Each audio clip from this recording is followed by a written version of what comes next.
Hello! Since I'm new to BookTube, I thought I would share with you the Reading Habits book tag so you can get to know me a little bit as a reader, and I really enjoy tag videos, and this is one I enjoy other people filming. So the first question is, do you have a certain place at your home that you like to read? And I don't have like one specific place.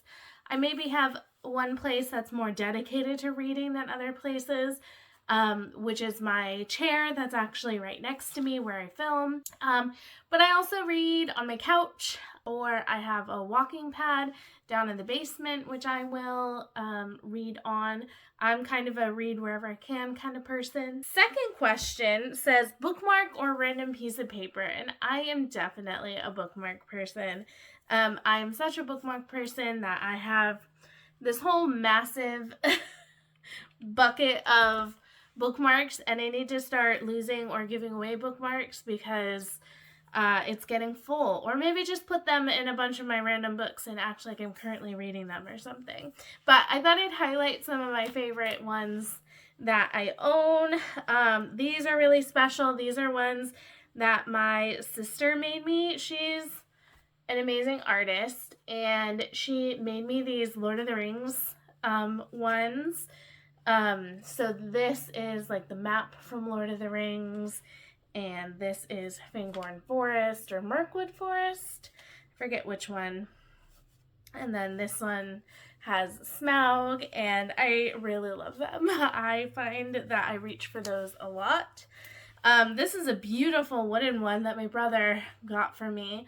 I haven't used this one a lot because I'm afraid of losing it because I feel like it might slip out. And then one of my most special bookmarks is this one. I was a big fan of Nancy Drew when I was younger, and I got this with like a box set of used Nancy Drew books that we found at the thrift store. And this one actually like folds out and has all the Nancy Drew books, and you can like check off which ones you read. This goes up to number 56, which is, I believe, all the old Nancy Drew.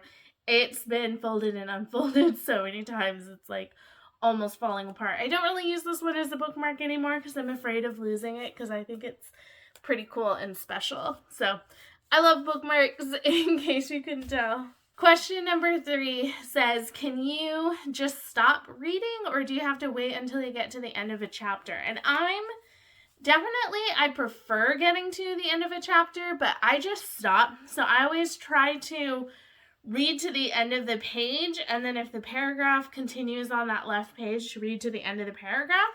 That way when I open my book back up, I know I just need to start at the first full paragraph that's on that page. But if I can, I prefer to stop at the end of a chapter, though I do hate stopping on a cliffhanger. Number 4, do you eat or drink while reading? And I would say yes. I don't eat a lot of things with my hands when I'm reading, like maybe a cookie or something that's not going to be too messy.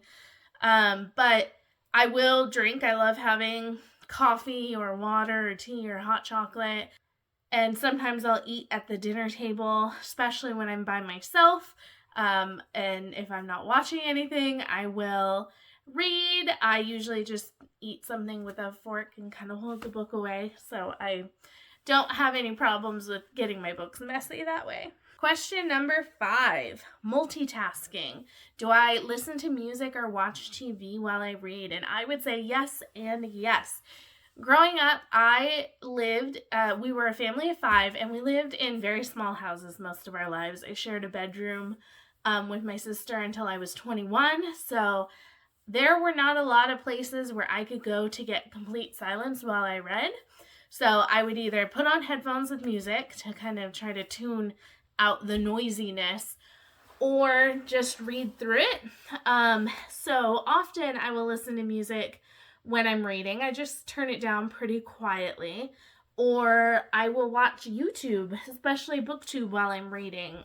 Especially things like reading vlogs, things you can have on in the background, things I kind of dip in and out of. Maybe someone's reading a book I'm not that interested in, but I do want to give them the watch time, and I do enjoy supporting their channels with watch time. So I'll just let it go and I'll read until they're reading something I'm interested in again, and then I'll kind of tune back in. But I don't have a lot of issues with tuning in and out of things as needed and then just going back to the reading. So yes, I do multitask.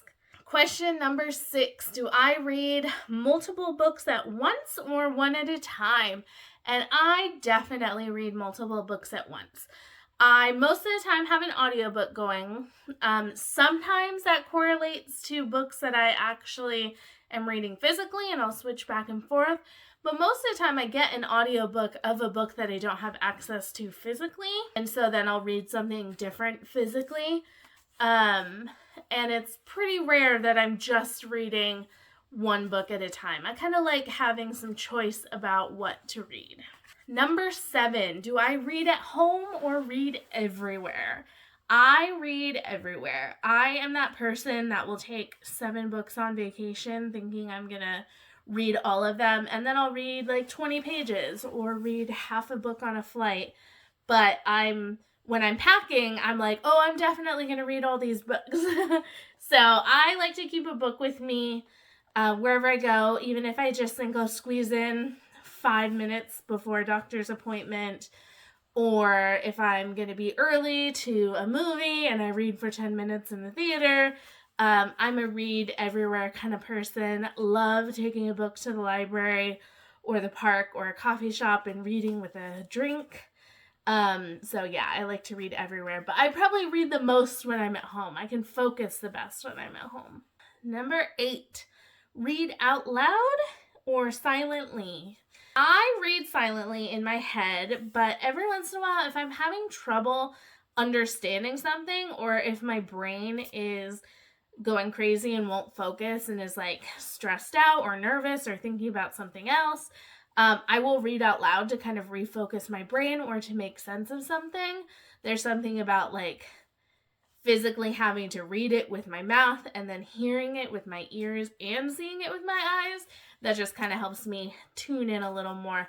So with classics, if I'm having a hard time following something in those big long paragraphs, I'll often back up and read them out loud, and that helps a lot. Do I read ahead or skip pages? I don't, especially not purposefully. If I'm not enjoying something, I might skim, but I'm not like skipping pages. I'm kind of like skimming through all the sentences to see what's important. Usually read the dialogue, skip the descriptions, things like that. And then I don't like reading ahead. Sometimes I will get really excited and I'll find my eyes wandering to the next page just because I'm nervous about what's going to happen. Or if I'm getting to the end of a chapter, I'll read the first line of the next chapter. But I try not to do that because I don't want to be spoiled for it. But usually only when I'm really into it am I even tempted to read ahead. Number 10, breaking the spine or keeping it like new. I like to take care of my books, but I have to say I'm not a stickler for like not breaking the spine. Like I want to be able to read my books comfortably, and sometimes that means breaking the spine. I read a lot of old books, so they are beaten and worn. Sometimes they've been written on, written in, sometimes they're bent, dog-eared, but I just try not to like destroy my books. So I'm not harsh with them or anything, but I do like to be comfortable when I'm reading, and I don't take like a bunch of extra precautions to make sure that like nothing happens to books. Like I think books look beautiful. A lot of these are like super used. Like these books, I've never read them. These come from someone else, and it doesn't bother me at all that they're a little bit beat up. I think it just means that they were well loved. Final question, do I write in books? I do not currently write in my books. I want to be an annotator, but I feel like I need to pick like a special book to annotate for some reason. So it's not something that I've ever done before. I might start with just like tabbing books as I read them, but I feel like that's more something I'd want to do on like a reread. Like when I'm rereading something I love again, like I have The Last Unicorn. This is one of my favorite books that I recently reread, and I'm like, oh, maybe I should have like at least like tabbed it or underlined some favorite things. So I'm not against writing in books. It's just not something that I've ever done, but something I want to dabble in. Thanks for joining me for this tag. I hope you enjoyed it. I really think these questions are interesting, and I hope you feel like you got to know me a little bit more as a reader. If you want to do this tag, please do consider yourself tagged by me and let me know if you do it, and I will come watch your video. Bye.